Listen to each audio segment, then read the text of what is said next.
Hey guys, Tony, Pressure Washing Depot, located here in Homosassa, Florida. Had a few people comment and question asking what are systems and how do we come up with our systems. And what a system basically is a principle, is a set of principles or practices that apply to specific things that you do in your, it's basically a step by step of how to accomplish what you want done. Um, a step one, step two, step three, all the way down for every process you have. The office has systems. Your accounting, your bookkeeper, they have systems. Your company has systems of how you get your information to your accountant or your bookkeeper. As far as like how are you accepting payment? When you go to clean a driveway at a homeowner's house or a business, what are the first steps that you do? And it's breaking it down. To the simplest form where anybody can understand it, and you're really documenting your process. So you're writing down step by step of how to do something that you want done. Like if you're going out to do a driveway cleaning, when you pull up to the location that you're going to clean, what is your first step? My first step was make contact with the customer. So I would walk up to the door, being the team leader or the owner of the company. I would walk up to the door and I would make contact with a customer. Once I had contact, I would turn around and I would give a thumbs up to my guy that was working with me, my partner in crime, so to speak, whatever. I would give him the thumbs up where he would actually start rolling out the water hoses so we connect to our buffering tank. Then I would walk back to the truck knowing that we were going to do the job.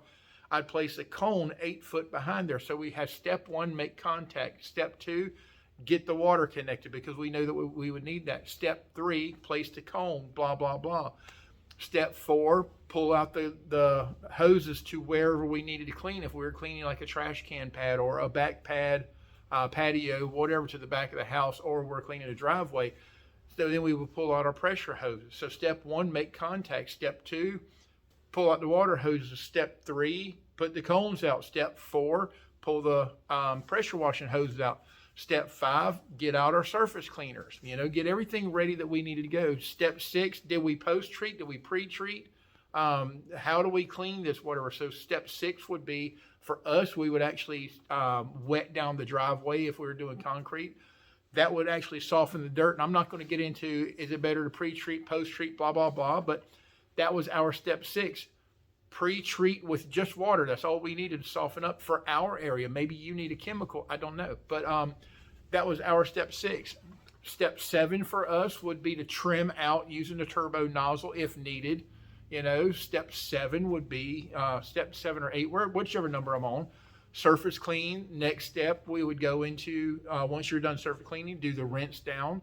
After we're done with the rinse down, the next step, we would actually post-treat with sodium hypochlorite, but I would also tell what type of mixture that we want to have that. So we're listing every step of everything that we're doing. For a roof wash, what do we do? And it's basically the same thing.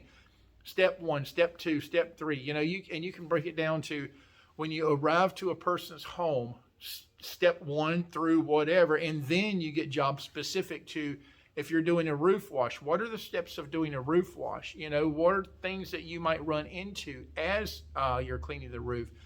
If you're doing a house wash, what are some of the things that you might run into? How do you resolve that problem? Make steps and make solutions so your person that's I don't want to say dumb, but your dumbest person is actually able to understand what your expectations of them is. Say you have tiger striping on a gutter. What is the mix that you're going to use for removing the tiger striping? Put that down into, because they're going to have that. If red algae, here in Florida we have a type of algae, it's like a red algae. It's a lot harder to kill than the black or the green algae. So when you have red algae, do I adjust my mix, whatever? So you list everything, and it takes time. It took us about, probably I'd say once we started writing the systems, it took us about a good year of constantly writing and changing to where we got proficient in actually having our system where this is the way they are, and they'll still change. You might come up with a different product that you're using and you don't know every aspect of that product. So once you get to where you're comfortable with this type of product, that's when you'll actually put that into your system and make a change to your system. So once you make a change, Your systems are going to be constantly updating and constantly changing. And it's not a bad thing, because if you want to build an empire and you want to be king of the empire, you can't be the general leading the troops into every battle. You have to be able to trust your troops to go into battle to win the battle for you. You sometimes just have to sit back and watch it be performed.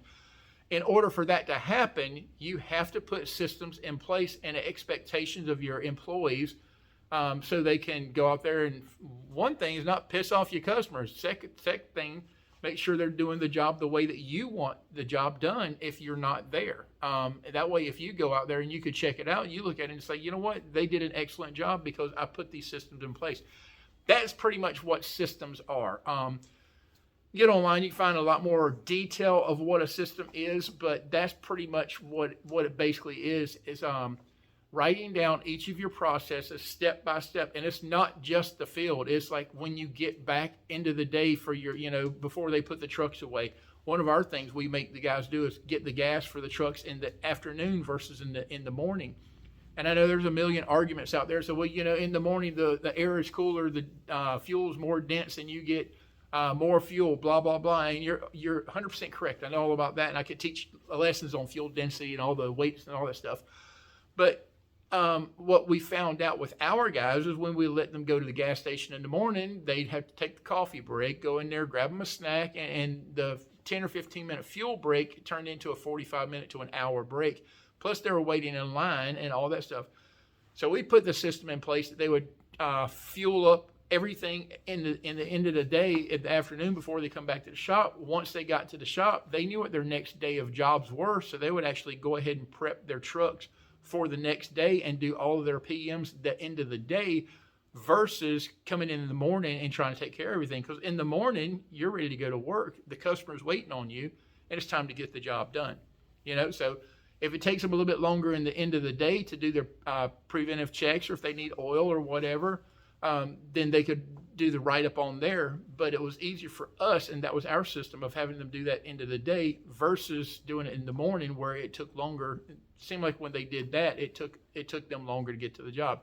So that's why we changed that system. Do it for your office. When do you do your accounting? When do you do your bookkeeping? When do you send, if you have an accountant or a bookkeeper? If not, I've got a great company for you. But if you do your own accounting, when do you send it over to your accountants? Write yourself the whole process so you don't have to be in the field all the time. You don't always have to lead the troops, but sometimes you can sit back on the throne and watch everything happen the way you want it to. That's the system. Like and share, subscribe, tell everybody about us. Anyhow, thanks a lot. I appreciate you. Tony, Pressure Washing Depot.